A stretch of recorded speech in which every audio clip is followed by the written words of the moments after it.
এ নিয়ে আরও জানাতে লালমনিরহাটের তিস্তা পার থেকে যোগ দিচ্ছেন সহকর্মী আহমেদ সালেহিন। সরাসরি যাচ্ছি তার কাছে। সালেহিন,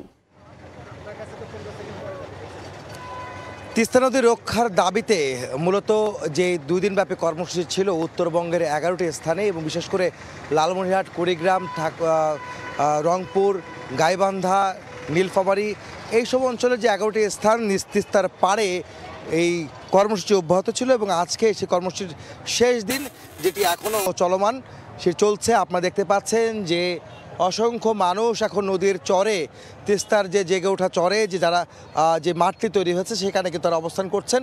কিছুক্ষণ আগে এখানে বিএনপির ভারপ্রাপ্ত চেয়ারম্যান তারেক রহমান বক্তব্য রেখেছেন।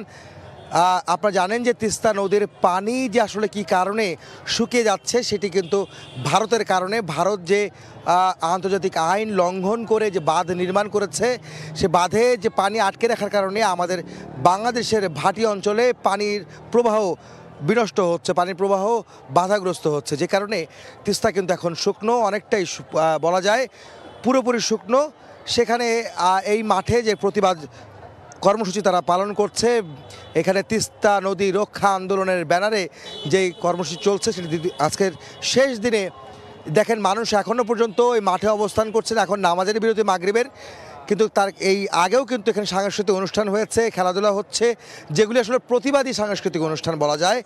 সেই খেলাধুলাগুলো হচ্ছে যে এখানে প্রতিবাদ করা হচ্ছে, যে খেলাধুলার মাধ্যমে জানানো হচ্ছে যে তিস্তার নদীতে নদীর পানির যেখানে বহমান থাকার কথা সেখানে রয়েছে প্রমত্ত তিস্তায় রয়েছে বালুচর, ধুধু বালুচর, সেখানে তারা খেলাধুলা করছেন, সাংস্কৃতিক অনুষ্ঠান আয়োজন করছেন, লোকগীতি, যে গ্রামীণ যে জনপদের যেই সংস্কৃতি যেগুলো রয়েছে সেগুলি এখানে উপস্থাপন করে সে প্রতিবাদ জানানো হচ্ছে।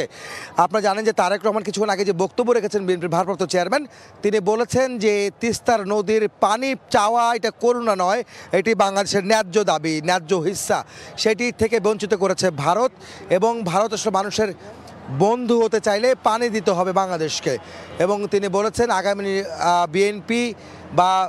বিএনপি যদি এই সমস্যার সমাধানের জন্য বিএনপি উদ্যোগী হবে, যদি তাদেরকে নির্বাচিত করে আগামী নির্বাচনে নির্বাচিত করে ক্ষমতায় আনে জনগণ, তবে তাহলে এই সমস্যার সমাধানে তারা উদ্যোগী হবেন এবং এমনকি তিস্তা মহাপরিকল্পনা বাস্তবায়নের জন্য তারা উদ্যোগী হবেন এবং জনগণকে আগামী নির্বাচনে বিএনপির পাশে থাকার আহ্বান তিনি জানিয়েছেন।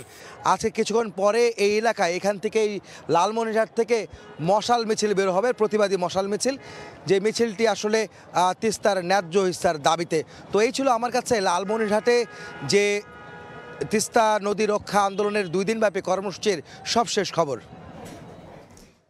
যুক্ত ছিলাম লালমনিরহাট থেকে সহকর্মী আহমেদ সালেহিনের সঙ্গে।